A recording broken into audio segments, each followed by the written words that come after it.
Hola, my beautiful humans. This is Jasmine Castillo, and I bring stories and cases from the people of color community, bringing awareness of murdered and missing Indigenous women, girls, two-spirits, the LGBTQ community, Asian American, Pacific Islander, Black Indigenous people of color. These are their stories. So, welcome to Hands Off, my podcast.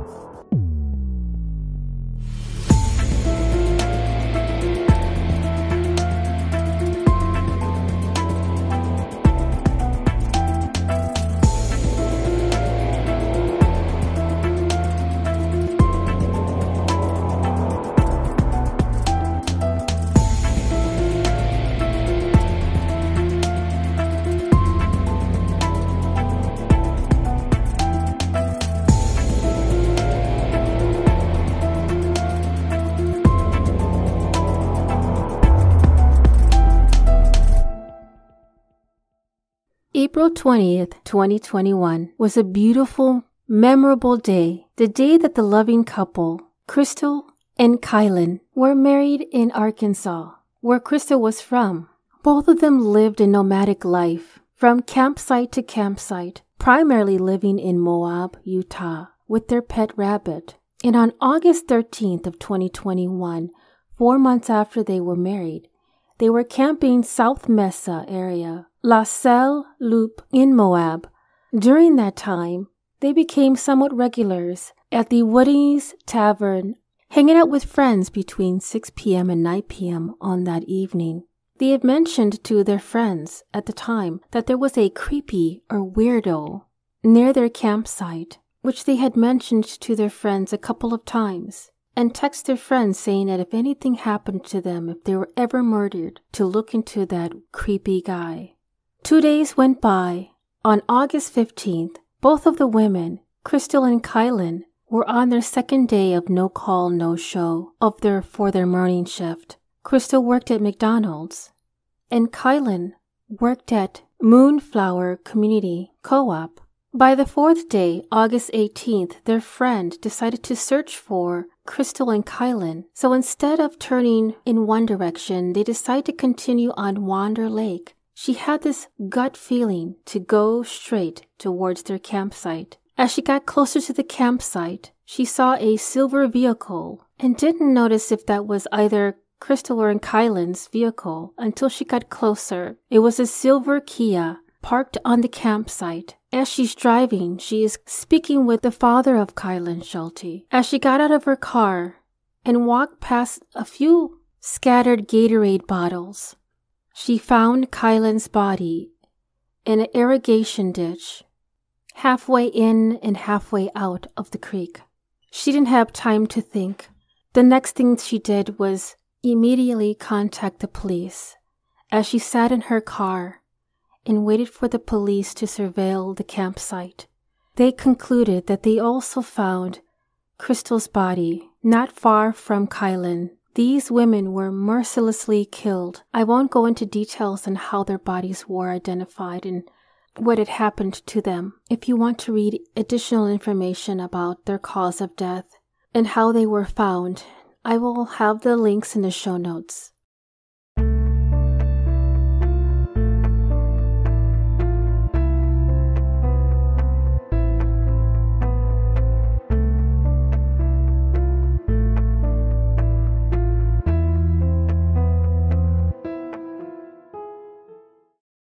This episode is to shed light on Crystal Michelle Turner's life. Before this horrific thing had occurred to her and her wife, I will be sitting down with Diane Brooke. Diane is the cousin of Crystal. Crystal's mother is Diane's aunt. The reason why I'm doing this interview with Diane is that she had reached out to me through Twitter and said that not even law enforcement reached out to her. No one from the law enforcement reached out to give her any update, to ask any questions, to provide any additional information or leads. So I'm honored to speak with Diane about something that should have been done a long time ago. So here is Crystal Turner's story before her story. The I love to hear stories about their family and their lost loved ones, because that just gives us a more personal connection and not just a random name on a news article. We don't get to hear the story about the person until something horrific happens or some occurrence. I know it. And I don't like that part of the story. I love to know more about the person themselves, because that should not define who they are. Yeah, it's kind of like we get cheated out of knowing that real person.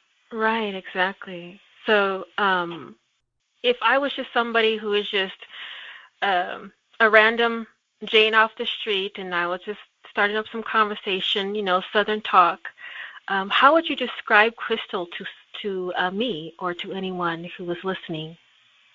Well, she had a very big heart. She was a very, very hard-working person. She worked really hard for all that she had. And she loved Kylen. They were a perfect match. She loved her family. She had been through some rough patches in life, but she had started overcoming them. And she had hoped to go back to Arkansas and get her children back that she lost because of drug abuse.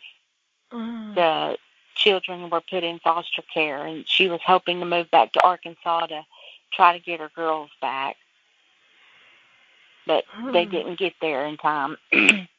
Yeah, that hits home with me. Oh, my gosh. Yes. Diane mentions her children. I will keep their names confidential, even though they are of age, just for the respect and the privacy of the family. Yeah. Oh. But she was doing very well with her life, and just working so hard at it. She was a good person. She was a good mother, even though, she was involved with the drugs. She, until then, she was a wonderful mother. And she loved her family. She had 4 older brothers. Well, no, 2 of them were older and 2 of them were younger than her. And there's only one surviving. They have all passed away except for one. So one of them passed away just a few months before she did.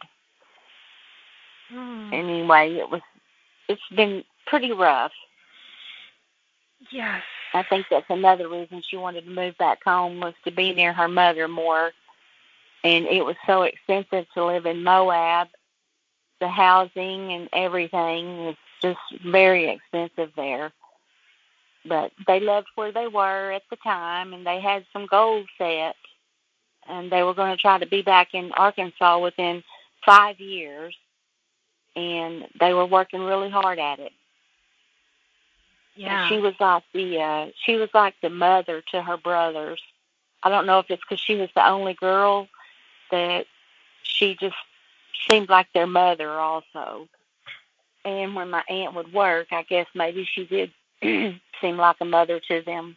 What makes me so proud is that Crystal saw in her life a moment of change, a moment to make a transition, to get out of drug addiction. It is a very hard beast to slay.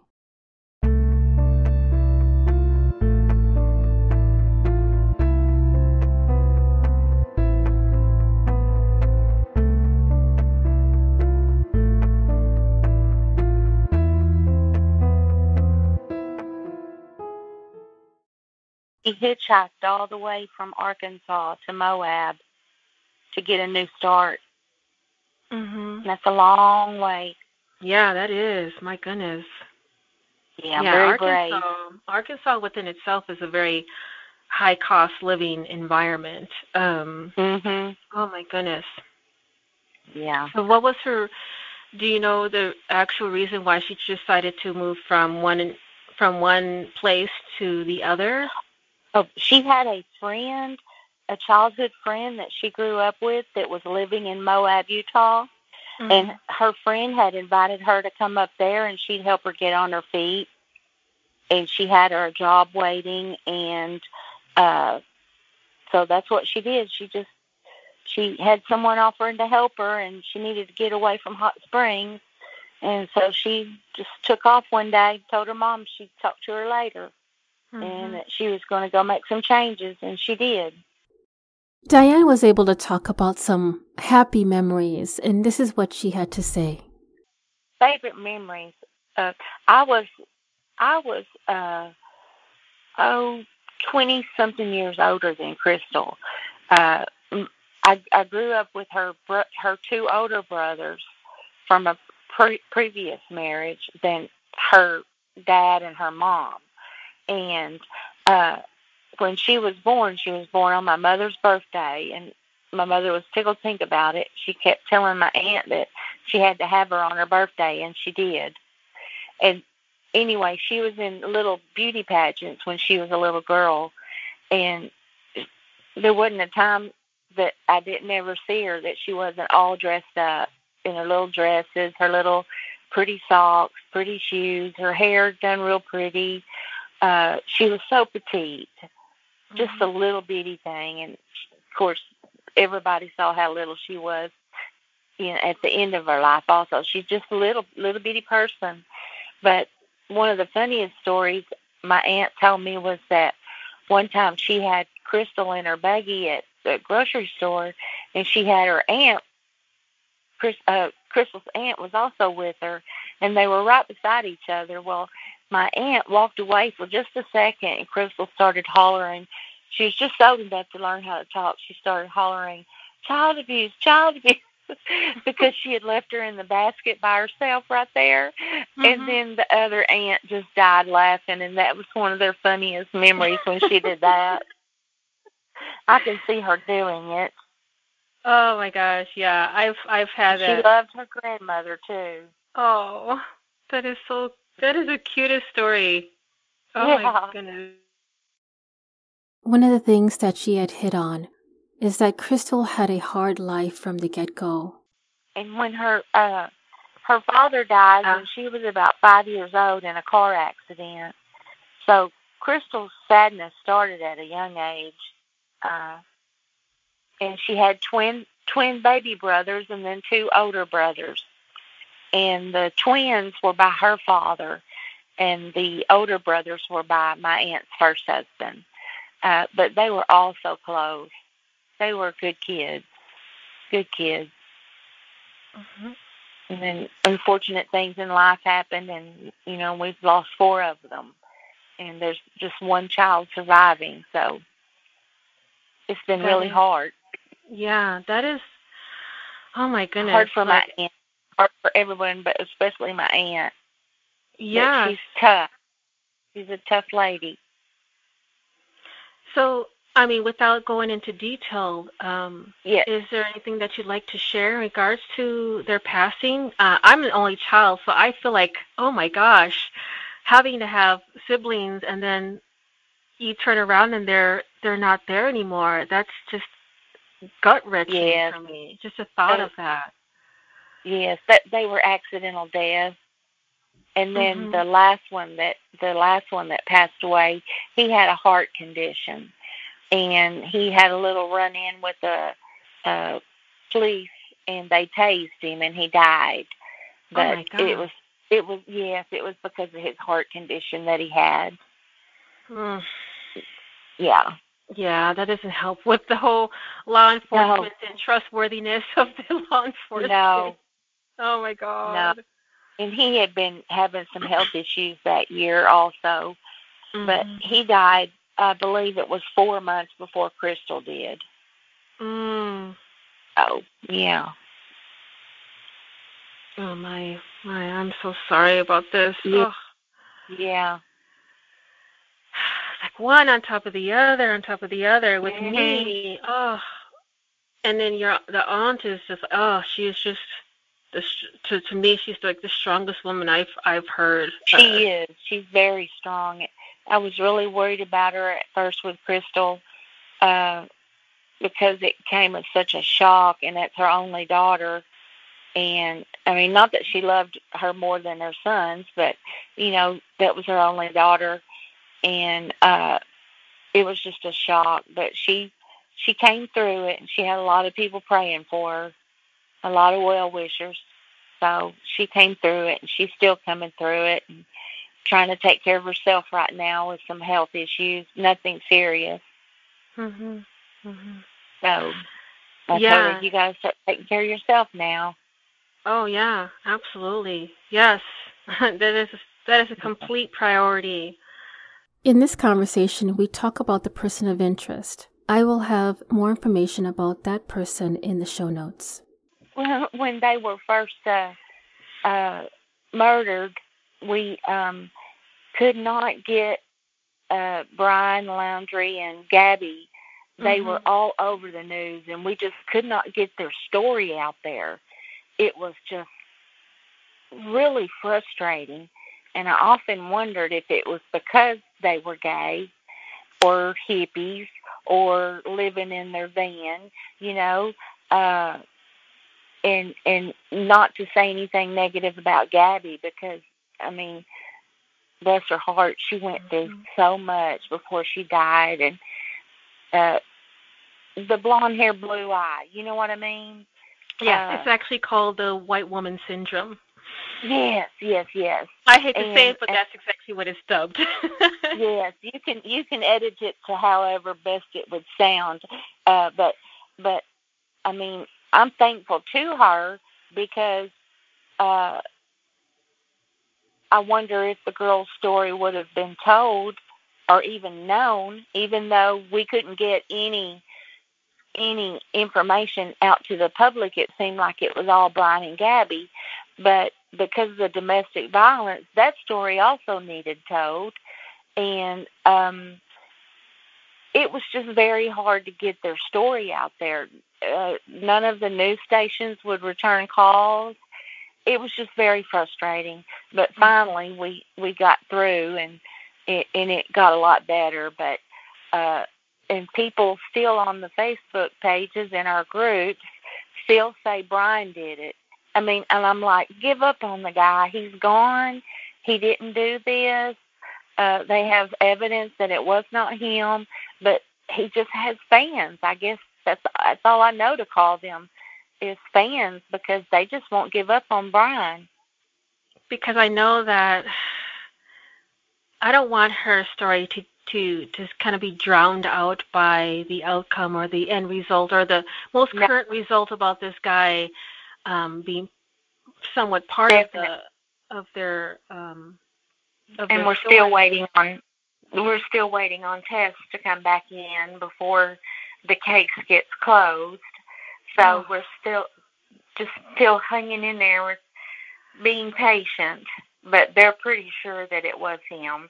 They have a lot of evidence that it was him, but they're still waiting on, I guess I could say, the science end of it. And like they do every case, they leave no stone unturned, and we'll get closure. It'll come. We know the girls are at peace because he can't hurt anyone else, and that's what matters right now. That's the upside of that. Yeah. For sure. Absolutely. Yeah. I mean, if that was hypothetically, or if he was still walking this earth, I know there would be a lot of people with pitchforks, hunting his foot down, because he'll be held accountable one way or another, because I know there's a lot of people who are shouting out for justice in honor of Crystal and Kylen. So I am so glad that she found happiness. And me too. I'm not sure. Me too. Both of them did. And I'm glad, I'm even though it's a bittersweet what I'm going to say, I'm glad that she was able to be with the person she loved at the end as well. Exactly. Exactly, because it took a while getting there, I think. And I think it did for both of them, and they were drawn to each other because of what both of them had went through in their life. And it was good. It was a good thing what they had. Yeah. Oh, it just hurts my heart. Like, You know how long people have looked all their life to find that one? I know it. And to have someone just completely destroy their future as well as their families, Definitely. Connection. Oh, my gosh. When I first got the news that they had the suspect and that he had committed suicide, I was happy that they had the suspect, and then when they said that he committed suicide, my heart dropped, because I wouldn't wish suicide on anyone, because that's got to be one of the loneliest places in the world to be, and you always hope that they can get to a good place before it comes to that, but apparently he didn't. But I have compassion for his family, because they're going through a lot also. Yeah. But I've not heard anything about any family members. He kind of kept under the radar. There wasn't very much to know about him, and kind of kept to himself, I guess. Yeah, but, that's one of the things that I think when you're at that time, thinking to yourself, this is only going to affect the person who's ended their life on their own accord. It doesn't. It's a ripple effect. It affects even the people that you thought would never be affected by something like this, and it's just it's just so frustrating. It's so frustrating. Yeah, people, it's just they don't understand. We're all in this big ocean, and anything that affects anyone, it's a rippling effect, and it's it's not a LGBTQ thing, it's not a white thing, it's not an indigenous thing, it's not a black thing, it's a human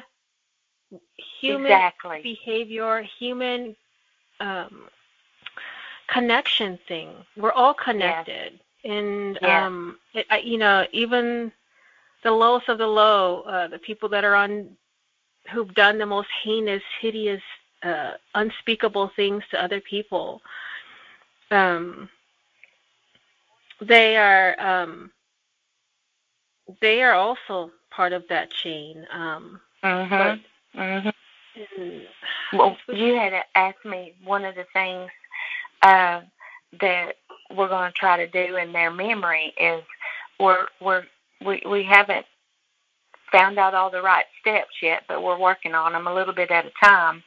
We're trying to get a law passed called the Kai law, so that when people go to those dispersed campsites like the girls were at, that there's a camera there that reads their license plate. Interesting. And that way someone will always, they'll always be able to trace who went in and out of there, and also let you know that the girls are there, because you just never know. I don't think that the girls would have been alive had they had that information. I think he pretty much done what he did, and there was no hope of them finding the girls alive. I think he did it all that day. But it could help find somebody, or it could help find somebody that's done something they shouldn't have done. But only in those dispersed campsites. And Kylen's father is trying to start a foundation called the Sunny Rose Foundation, and it's to help the housing problem in Moab, because he feels that had the girls been in a safe place where they could have locked their doors, that maybe they wouldn't have been such an easy target. And he's working on getting some property and getting some little houses built for people that work, and under the price would be, I think, $900 a month. So we're all working on something in honor of the girls, and it feels good. Yeah.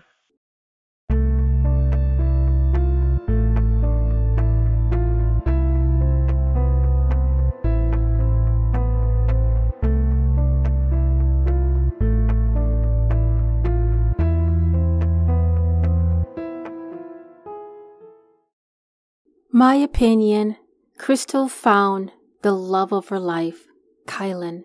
They're two people that I would have loved to meet in real life. I mean, just the thought of traveling the world, living free, and having a strong, supportive community around her. People in that community, the Moab community, just listening and watching the videos through YouTube and other resources, they are some loving, passionate, affectionate people out there. And I get it. That's the reason why Crystal and Kylen decided to stay in a place like that they were accepted.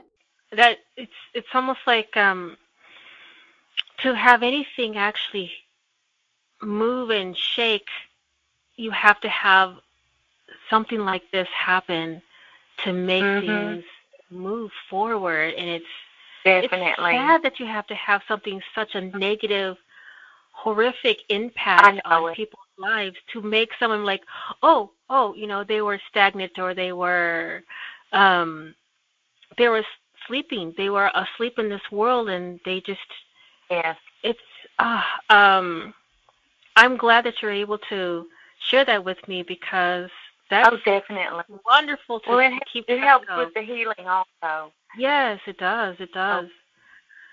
Absolutely. And one of the Facebook groups that we also have, we're going to also help other families in research in a crime, like sleuths do, and like they did for our case. So there's a lot of good things coming out of this. Oh, yes, for sure. There is a couple, just being in the true crime community in the Twitter, social media, there is so many loving people who are just like, I know, amazing. I know. I hope to keep in touch with all of them. Yes, absolutely. They are. Did you ever see? Go ahead. There's a lady, her name's Jane Doe, and she did all the TikToks for Kai Cry. If you go to TikTok and search Kai Cry, you'll see all the TikToks that she did, and she just was at it every day, 24/7.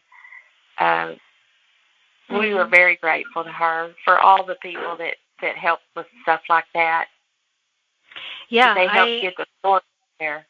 I think that's how I originally found out more about it, because I was following her, and I think she said she referred me to her. She referred me to you or someone of the who was connected in some way. I bet it was her. Yeah, she knows everybody. Yeah, he does. He's very dedicated. I reached out to many of the friends and family of Crystal and Kylen, and Diane was the one that actually reached out to me. I do hope that in the near future, who I've left multiple messages, would reach out to me so we can get the other side on behalf of Kylen. So for now, Diane had one last word that she wanted me to express on this episode. Diane said, quote, "Crystal made people smile and feel better when they saw her. She was a tough lady who would take care of herself and Kylen. She was proud of every little thing she owned. She loved to make people feel better, and she loved helping others." End quote. Crystal and Kylen, may you rest in peace. And thank you for letting me share your side of the story.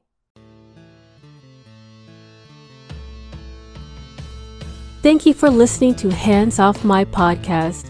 If you are enjoying the podcast and you'd like to support the mission, I do have a Patreon membership that will help the cause and bring more detail on cases and stories from the people of color community. If you yourself has a lost loved one or a story suggestion, please don't hesitate to contact me at email, handsoffmypodcast@gmail.com. And if you are only able to support in another way, please give this podcast a 5-star rating on Apple or Spotify, and continue to listen to upcoming episodes every Thursday, wherever you listen to your podcast. Dios te bendiga.